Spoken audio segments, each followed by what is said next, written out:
Assalamu alaikum dear students. Welcome to the class of Classics in Drama. Students, today I will introduce you with Sophocles. He was a Greek writer और इसका हम Oedipus text शुरू करने वाले हैं और Oedipus text को पढ़ने से पहले मैं उसके राइटर के बारे में आपको थोड़ा सा इंट्रोड्यूस करवा दूँ. Let's start.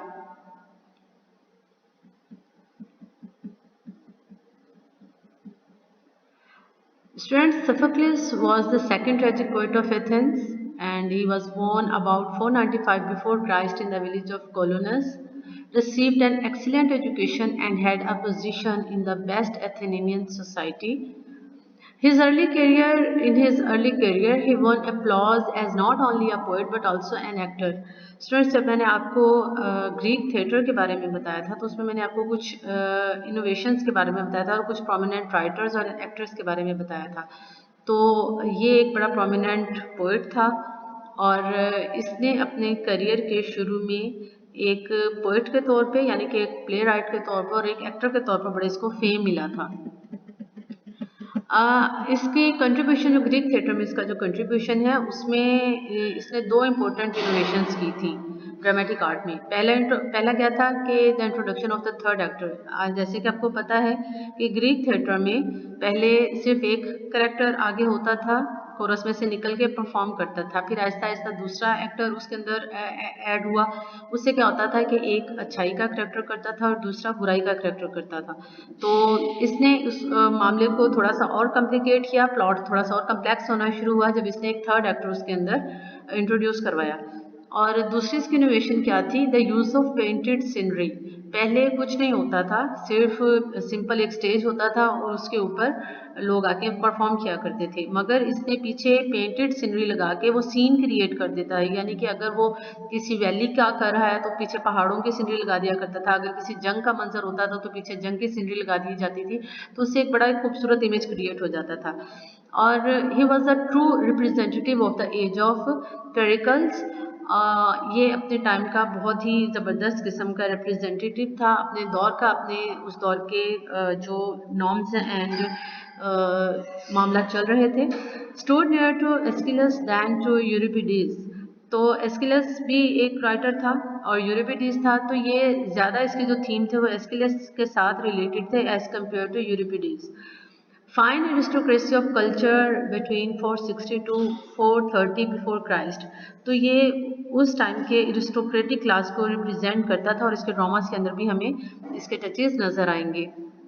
और if you talk about his position in attic tragedy actually Greek tragedy को ही कहते हैं, तो there is nothing difference in attic tragedy और ग्रीक ट्रेजेडी.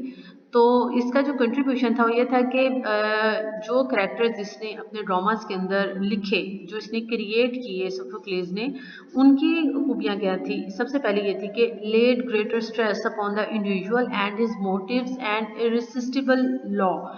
तो इसका जो ज़्यादा स्ट्रेस होता था वो गॉड्स के ऊपर नहीं होता था, गॉड्स की स्टोरीज के ऊपर नहीं होता था, बल्कि ह्यूमन बींग्स के ऊपर और उनकी इंडिविजुअलिटी के ऊपर और उनके इरादों के ऊपर और उनके जो चीज़ें उन्हें मोटिवेट करती थी और जिन चीज़ों के पीछे वो पैशनेट हो जाते थे उस पर इसका ज़्यादा स्ट्रेस था.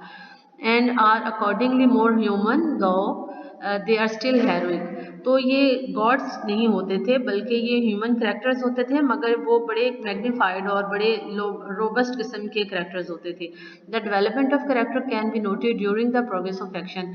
अच्छा, अब ये एक थीम होती है कि जब कोई ड्रामा हम देखते हैं तो एक सिंपल करेक्टर होता है, बड़ा सीधा साधा सा करेक्टर होता है, मगर उसके ऊपर कोई ऐसी मुसीबत आती है जिसकी वजह से उसे उसके अंदर चेंजेस आते हैं. तो ये जो डेवलपमेंट होती है करेक्टर के अंदर इनोसेंस से मैच्योरिटी की तरफ या सिंपल वाइजनेस से मैडनेस की तरफ, तो ये डेवलपमेंट हमें क्लियरली इस ड्रामा के प्लॉट के अंदर नज़र आएगी.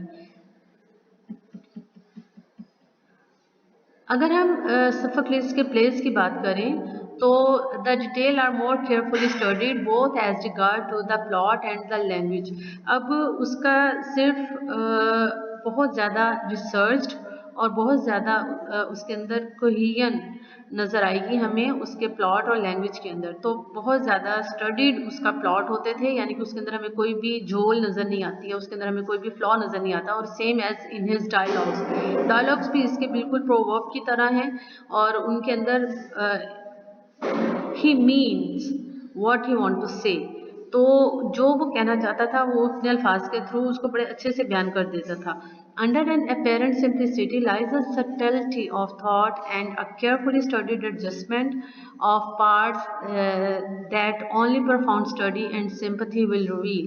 तो सिंपली उसका प्लॉट देखने में बड़ा सिंपल सा होता था और बड़ा सिंपल से उसके डायलॉग्स होते थे, मगर उसके पीछे बहुत ही एक सटल थॉट और बड़े ही केयरफुली स्टडीड एडजस्टमेंट, उसके पार्ट्स को बड़ा केयरफुली एडजस्ट किया जाता था कि जिससे एक सेंस ऑफ सिंपथी हमारे सामने आती थी। और the best of his tragedies are unsurpassed. उसने जो ट्रेजेडीज लिखी हैं वो आज के दौर में भी उसका जोड़ कोई नहीं है। अगर हम इसके वर्क्स को देखें तो here is the list of the plays of Sophocles, जिसमें एजेक्स है, द इलेक्ट्रा है, फिलोक्टेट्स है, द वुमेन ऑफ ट्रेचिस है, और 3 plays of fate of the house of Labdacus. अब ये 3 प्लेस हैं एंड पे, ये एडिपस द किंग और एडिपस एट कोलोनस और एंटीगोन, ये तीनों एक ही, इसको ट्रियोलॉजी कहते हैं, जिसमें थीम या करेक्टर्स सेम होते हैं मगर ये एक दूसरे का प्रीक्वल या सीक्वल होते हैं। तो ये आगे पीछे लिखे गए हैं, मगर जैसे ये 406 में लिखा गया और दूसरा 430 में लिखा गया और तीसरा जो है 441 में लिखा गया, मगर इसमें अगर हम इसकी सेटिंग को देखें तो एक्चुअली सबसे पहला पे एडिपस द किंग ये बाद में लिखा गया था और इसका प्रीक्वल पहले लिखा जा चुका था और एंटीगोन उसका सीक्वल था।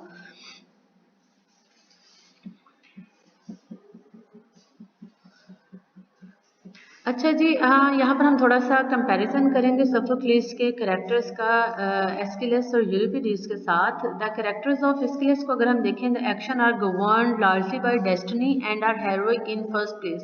तो एस्किलस के अंदर हमें डेस्टिनी का रोल बड़ा ज़्यादा नजर आएगा। The fate of the characters was already fixed in the legends of which the poet made use. मतलब कि लेजेंड्स, आपको पता है कि ऐसी स्टोरीज जो सीना बसीना जुबानी एक नस्ल से दूसरी नस्ल में ट्रांसफ़र होती थी, जिसमें डिफरेंट स्टोरीज होती थी, जिसके अंदर कोई ना कोई मोरल लेसन होता था। तो उन करेक्टर्स के साथ जो होने वाला होता था वो उन लेजेंड्स के थ्रू ही ऑलरेडी पता होता था ऑडियंस को कि इनकी फेट क्या होने वाली, इनके साथ क्या होने वाला है। Aeschylus endeavour to show how their fate was worked out under the universal laws established by the gods. तो अब ये देखते हैं कि कहानी सेम रहती है मगर करेक्टर्स बदलते रहते हैं और करेक्टर्स के साथ पेश आने वाले वाक़यात भी बदलते रहते हैं। और यही इसका एक तरीका होता था जिसके थ्रू ये डिफरेंट स्टोरीज के through the same fate that was established by the gods, वो बताता, ये दिखाने की कोशिश करता था कि देयर आर यूनिवर्सल लॉज, कि जिसके साथ जो होना है उसके होने के तरीके मुख्तलिफ हो सकते हैं जो कि गॉड्स ने प्री डिफाइन कर दिए हुए हैं, मगर हर किसी की स्टोरी डिफरेंट हो सकती है मगर अंजाम जो उसके लिए तय होता है वही होता है। A sort of fatalism that less stress could be laid upon the operation of human motives in the individual. तो फेटलिज्म के ऊपर भी इसका बड़ा स्ट्रेस था कि जिससे लोगों में यानी कि पेसिमिज्म और डेथ इसमें हमें नज़र आती है। अगर हम यूरिपिडीज के ट्रेड्स की बात करें, the poet of the extreme democracy, तो यूरिपिडीज एक एक्सट्रीम डेमोक्रेसी वाला पोइट था, यानी कि वो लिबर्टी के ऊपर बड़ा उसका जोर होता था, फ्रीडम के ऊपर बड़ा उसका स्ट्रेस होता था। उसके थीम्स में stood for entirely different ideals, और उसके आइडियल्स जो उसके टाइम पे जो जिनको आइडियल समझा जाता था उनसे वो बिल्कुल डिफरेंट उसके आइडियल्स थे। और अगर हम एस्किलस के ट्रेड्स पे बात करें तो early manhood fell in the stirring times in which Athens wrestled first with the tyranny of political freedom and then with the Persian Empire for her very existence. तो एस्किलस के time पे actually ये दिखाया गया है कि जो इंसान की जो स्ट्रगल है उसके दौर के जो टाइम एथेंस के लोगों की जो स्ट्रगल है वो पहले अपने ही घर के अंदर उनकी जो टायरनी थी पॉलिटिकल फ्रीडम के लिए और अपने ही बादशाह के खिलाफ थी, बाद में फिर पर्शियन एम्पायर के खिलाफ भी उन्होंने अपनी जंग लड़ी and was of the more rugged type, sturdily striving to maintain the older ideals both in politics and religion. और एस्किलस के अंदर हमें यूरिपिडीज से डिफरेंट चीज़ें नज़र आती हैं, क्योंकि उसकी कोशिश ये थी कि जो ह्यूमन बीइंग है उसके जो करेक्टर्स हैं वो कोशिश करते थे कि जो चीज़ें आउटडेटेड हो रही हैं या जो चीज़ें ओल्डर आइडियल्स थी उन्हीं को ही मेंटेन किया जाए। तो students, here was the comparison of Euripides and Aeschylus with the Sophocles. और सोफोक्लिस की भी थोड़ा सा मैंने आपके साथ डिस्कस किया कि उसने जो एडिपस रेक्स, उसका ड्रामा पढ़ने वाले हैं, तो उस एक्चुअली उसका क्या कैरेक्टर था और वो क्या सोचता था और उसने किस तरह के ड्रामास लिखे। अच्छा, यहाँ पे मैं थोड़ा सा और आपको क्लियर कर दूं कि ये बहुत ही मशहूर मरूफ ड्रामा राइटर भी था और एक्टर भी था, और इसने तकरीबन 130 के राउंड में 100 से अबव इसने ड्रामास लिखे थे, जिसमें से सिर्फ 7 थे जो सरवाइव हुए। और आपको पता है कि ये डायनोसिस के फेस्टिवल में ये पेयर होते थे और वहाँ पर ये अपने ड्रामा पेश किया करते थे। तो ऑलमोस्ट 30 ईयर तक ये अपेयर होता रहा है सोफोक्लिस, और उसमें ये 24 टाइम्स ये फर्स्ट आया है। और जिन टाइम्स में जो बाकी जो 6 टाइम पे ये 30 दफ़ा जब ये अपेयर हुआ है और जो 6 टाइम में ये फर्स्ट नहीं आ सका है, तो ये सेकंड आया है उस ड्रामा फेस्टिवल में। यानी कि ये या तो ये फर्स्ट आता है या सेकंड आता है, इसके अलावा इसका कोई और नहीं था। इसका बहुत ज़्यादा इम्पैक्ट है ग्रीक ट्रेजेडी के ऊपर, और इसने जो ड्रामेटिक फॉर्म्स और जो इसने स्टाइल अडॉप्ट किए थे, वो आज के दौर में भी उस थीम्स को, उन फॉर्म्स को, उन स्टाइल्स को अडॉप्ट किया जाता है। आज के प्ले राइट भी और आज के ड्रामेटिस्ट भी उसके शहर से अपनी जान नहीं छुड़ा सके हैं। So it was all about Sophocles dear students. अगर आपके जहन में कोई सवाल हो तो आप मुझसे डिस्कशन बोर्ड पे पूछ सकते हैं। Thank you very much.